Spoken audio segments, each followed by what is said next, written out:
जीत ले हम सारी दुनिया।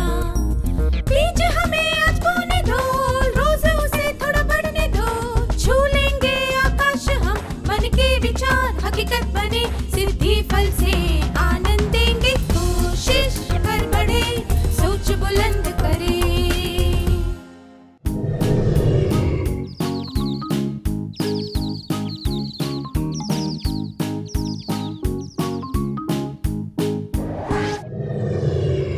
नमस्ते छात्रों, आप सबसे फिर से मिलकर खुशी हुई। अब तक हमने रचनात्मकता बढ़ाने के कुछ तरीके देखे, जैसे कि रूपक, निमोनिक के लिए कहानी बनाना, परछाई से आकृतियां बनाना, शब्द श्रृंखला, शब्दों को नए शब्दों से बदलना, विज्ञापन। क्या हम एक और तकनीक देखें? अगली तकनीक है अभिनय। क्या आपने टिमटिम तारे के सत्रों के दौरान पूरे उत्साह के साथ अभिनय किया है? जब आप अभिनय करते हैं तब आपको कैसा लगता है? इसके क्या फायदे हैं?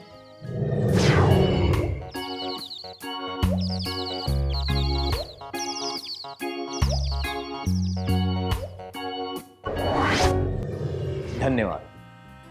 जब आप किसी और व्यक्ति की भूमिका निभाते हैं तब आप उस व्यक्ति के विचारों, उसकी भावनाओं और परिस्थिति को ध्यान में रखते हैं। आप खुद उस व्यक्ति की जगह रखकर उसके नज़रिए से परिस्थिति को समझने की कोशिश करते हैं। ऐसा करने से आप परिस्थिति को अच्छी तरह समझ पाते हैं। उदाहरण के लिए, अगर आप एक व्यक्ति की भूमिका निभा रहे हैं जिसकी नई शर्ट पर स्याही के धब्बे लग गए हैं, तो आप गुस्से की भावना दर्शाएंगे, क्योंकि वो व्यक्ति अपनी शर्ट खराब होने से परेशान है।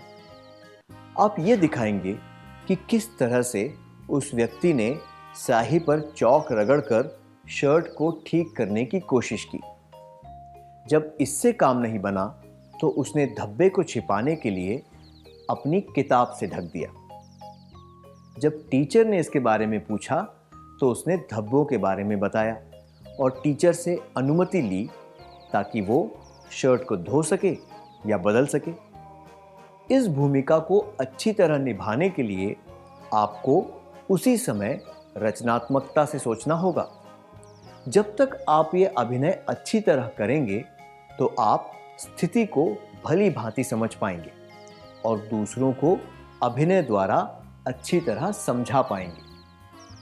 इससे शायद आपको ये सीख मिलेगी कि ऐसी परिस्थिति की नौबत नहीं आनी चाहिए। इससे रचनात्मकता, निर्णय लेने का कौशल और समस्याओं को हल करने का कौशल भी विकसित होगा। ये अच्छी तरह समझने के लिए क्या हम दो अभिनय करें? ये रही पहली परिस्थिति। नंदिनी की दोस्त ने उसे अपने घर एक दावत के लिए बुलाया है, पर नंदिनी के घर विदेश से कुछ मेहमान आए हैं। आमतौर पर वे लोग 3 सालों में एक बार भारत आते हैं।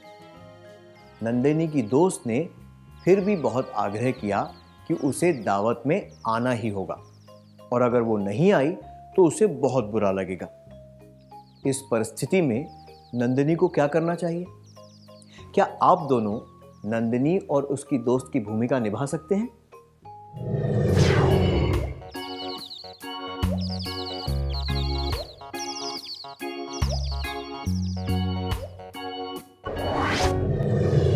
अच्छा अभिनय था, धन्यवाद। नंदिनी तय नहीं कर पा रही है कि उसे अपने मेहमानों के साथ रहना चाहिए या फिर अपनी दोस्त की दावत में जाना चाहिए। नंदिनी की दोस्त को नंदिनी के नज़रिए से सोचकर उसकी परेशानी समझनी चाहिए। इसी तरह नंदिनी को भी अपनी दोस्त की नाराज़गी के बारे में सोचना चाहिए। हमें दोनों के नज़रिए से परिस्थिति को देखकर उनकी भावनाओं को समझना चाहिए। इसके बाद ही हमें अपनी राय और अपने विचार व्यक्त करने चाहिए ताकि किसी की भावनाओं को ठेस ना पहुंचे। जो व्यक्ति नंदिनी और उसकी दोस्त की भूमिका निभा रहे हैं, उनके लिए यह समझना ज़रूरी है कि नंदिनी किसी तरह की उलझन में है और उसके दोस्त के मन में क्या भावनाएं हैं। ये समझ होने पर ही वे अच्छी तरह रचनात्मकता से अभिनय कर पाएंगे। क्या अब हम अगला अभिनय देखें? कैलाश हमेशा अपने नाखून चबाता रहता है। जब कोई उससे पानी मांगता है तो वो पानी लाने से पहले अपने हाथ धोना भूल जाता है। लोगों को उसकी ये आदत पसंद नहीं है। मिहिर ने यह निर्णय लिया है कि वो इस बुरी आदत के बारे में उससे बात करेगा। कैलाश उसकी बात समझ जाता है और अपनी बुरी आदत को छोड़ने के बारे में निश्चय कर लेता है। क्या आप दोनों इस परिस्थिति का अभिनय करके दिखा सकते हैं?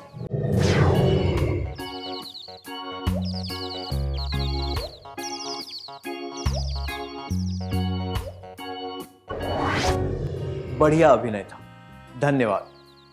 जिस व्यक्ति ने पानी मांगा है, अगर कैलाश उसकी भावनाएं समझ पाता तो वो कभी भी हाथ धोए बिना पानी लेकर ना आता। मिहिर दूसरों की भावनाओं को समझ सका, इसलिए वो कैलाश की भावनाओं को ठेस पहुंचाए बिना उसे ये समझा पाया और कैलाश भी मान गया। हमने इससे क्या सीखा? जब हम दूसरों के नजरिए से बात को देखते हैं तो हम परिस्थिति को और उस व्यक्ति के मन की दशा को समझ पाते हैं। अभिनय करने की रचनात्मक तकनीक से हम कोई भी भूमिका असरदार तरीके से निभा पाते हैं। रचनात्मक सोच से हम दूसरों के नजरिए, परिस्थिति, उनकी मनोदशा और इरादों को समझ पाते हैं। इससे हमें उनकी भावनाओं को ठेस पहुंचाए बिना अच्छी तरह वार्तालाप करने में मदद मिलती है।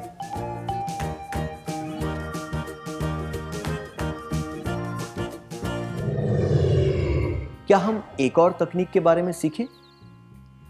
चीजों को इस्तेमाल करने के नए नए तरीके ढूंढना। यही है अगली तकनीक। लिखते समय आपकी मेज बहुत हिलती है। आप मेज को थोड़ा सा सरका देते हैं ताकि वो ना हिले। फिर आपको पता चलता है कि फर्श समतल नहीं है, इसीलिए आपकी मेज हिल रही है। अब आप क्या करेंगे?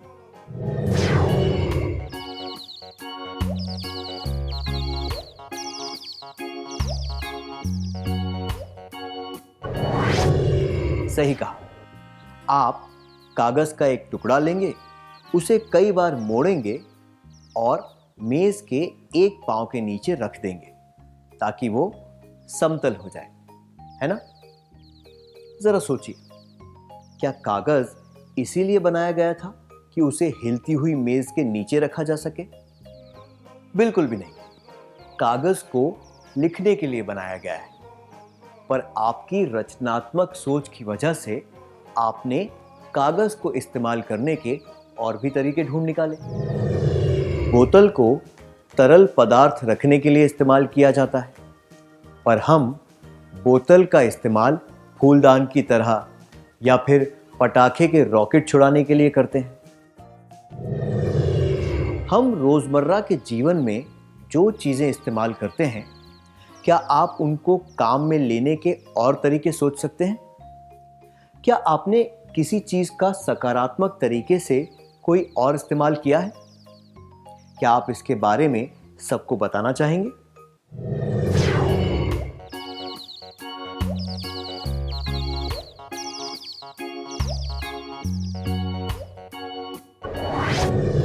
ये बहुत रचनात्मक था। अब एक क्रियाकलाप करेंगे। अब आपको स्क्रीन पर 10 वस्तुएं दिखाई जाएंगी। आपको 10 समूह बनाना है और प्रत्येक समूह को एक वस्तु चुननी है। फिर आपको चर्चा करनी है कि उस चीज को कम से कम 3 और तरीकों से किस तरह काम में लिया जा सकता है। उदाहरण के लिए, टूथब्रश का मुख्य प्रयोग है दांत साफ करना, पर हम उसका इस्तेमाल कंघा साफ करने के लिए, स्प्रे पेंटिंग करने के लिए या फिर दरवाजे की कुंडी में फंसाकर उसे बंद करने के लिए कर सकते हैं। अब आपको इन वस्तुओं को काम में लेने के कम से कम 3 नए तरीके बताने हैं। पेन, कैंची, जूते, ताला, कुर्सी, ईंट, चटाई, चमड़े का बैग, किताब और फूल।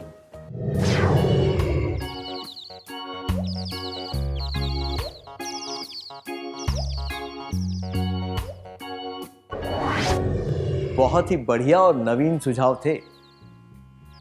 किसी चीज को इस्तेमाल करने के नए तरीके ढूंढना ये केवल रोजमर्रा की चीजों पर लागू नहीं होता। समय, पैसा इत्यादि का प्रयोग करने में भी हम इस बात पर अमल कर सकते हैं। उदाहरण के लिए, अगर आप रचनात्मकता से सोचें तो आप अपनी जेब खर्च के पैसों का इस्तेमाल करने के भी नए तरीके ढूंढ सकते हैं। वैसे तो आपके माता पिता आपके लिए कपड़े और तोहफे खरीदते हैं, पर आप अपनी जेब खर्च के पैसे बचाकर उनके जन्मदिन या शादी की वर्षगांठ पर उनके लिए उपहार या कपड़े खरीद सकते हैं। इसी तरह अपने खाली समय को यूं ही बिताने से अच्छा है कि हम उस समय में कोई और सकारात्मक काम करें।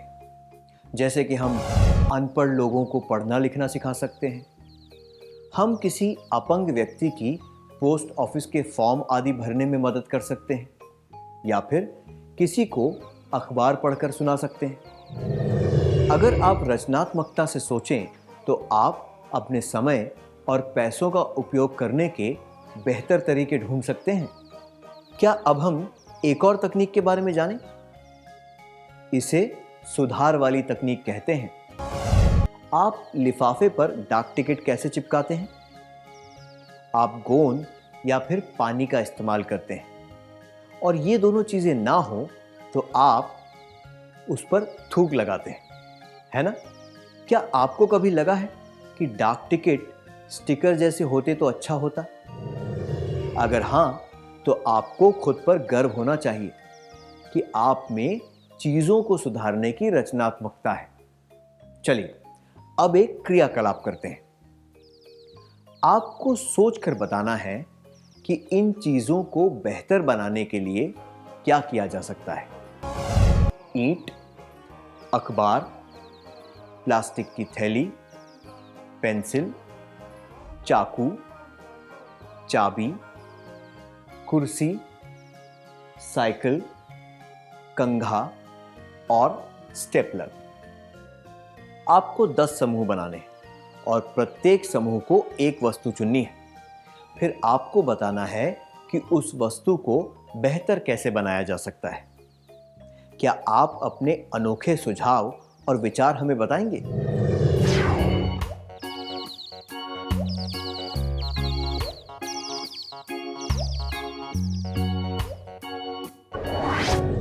बहुत अच्छा प्रयास था। क्या आप इनको बेहतर बनाने का कोई भी सुझाव नहीं दे पाए? तो इसमें चिंता की कोई बात नहीं है। अपने दिमाग को सतर्क रखिए। जब भी आपको कोई अच्छा विचार सूझे तो आप उस पर काम करना शुरू कर सकते हैं। हो सकता है कि आपके अंदर का एडिसन जाग जाए। हम इस तकनीक का प्रयोग करके रोजमर्रा की चीजों में सुधार ला सकते हैं। हम इस तकनीक का प्रयोग अपनी योग्यताओं, सपनों और लक्ष्यों को बेहतर बनाने में भी कर सकते हैं। जब कोई गाना बजता है तो आप उसके साथ गाना गुनगुनाने लगते हैं, तो इससे आप अपनी गायन की योग्यता को पहचान पाते हैं। कटते हुए पेड़ों को देखकर आपको तकलीफ होती है, तो इससे आप ये पहचान पाते हैं कि आप भी वातावरण के संरक्षक बनना चाहते हैं। आपको अपनी योग्यताओं और गुणों को पहचानना चाहिए।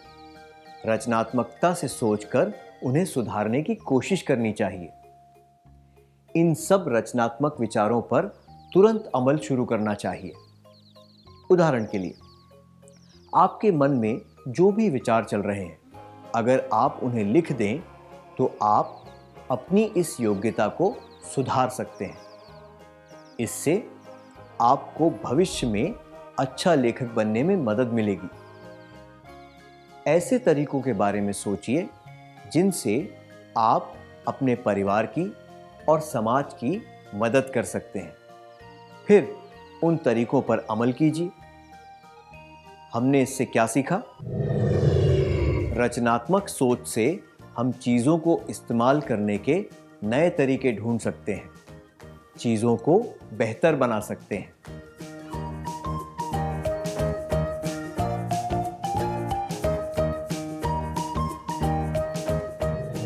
इस सत्र में हमने ये बातें सीखी।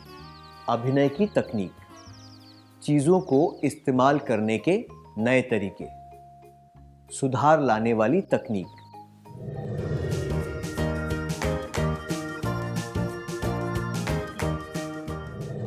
अगले सत्र में हम कुछ और तरीकों के बारे में सीखेंगे। क्या अब हम सत्र का सार संक्षेप कर लें?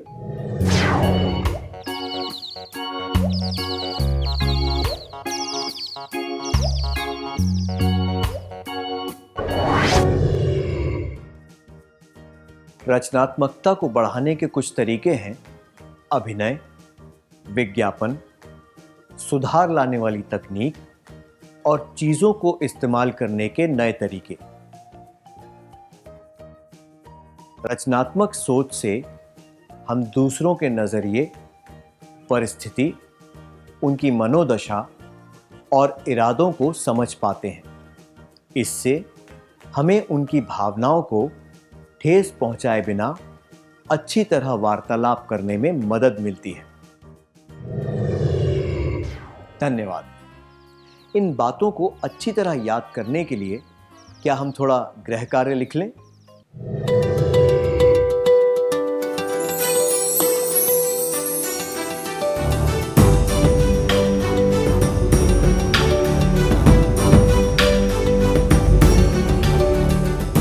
प्रश्न 1।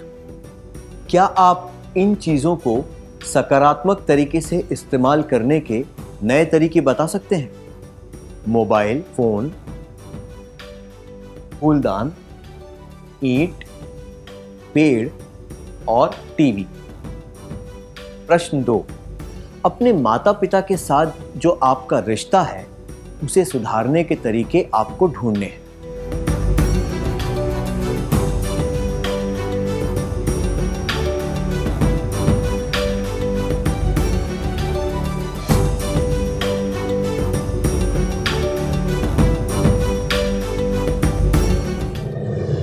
क्या आप अगले सत्र में इनके जवाब तैयार करके लाएंगे? तब तक के लिए अलविदा।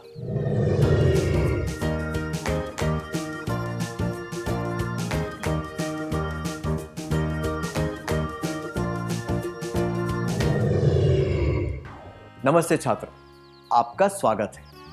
मुझे यकीन है कि आपने अपना गृह कार्य पूरा कर लिया होगा। क्या हम उत्तर जांच लें?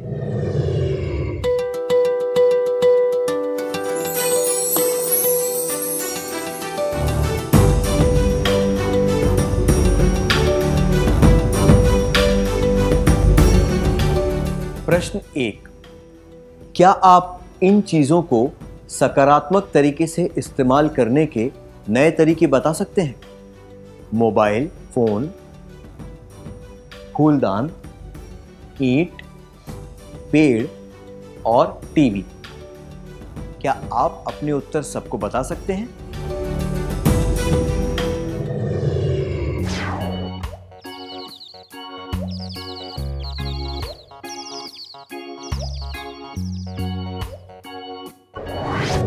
प्रश्न 2। अपने माता पिता के साथ जो आपका रिश्ता है उसे सुधारने के तरीके आपको ढूंढने हैं। क्या आप अपने उत्तर सबको बता सकते हैं?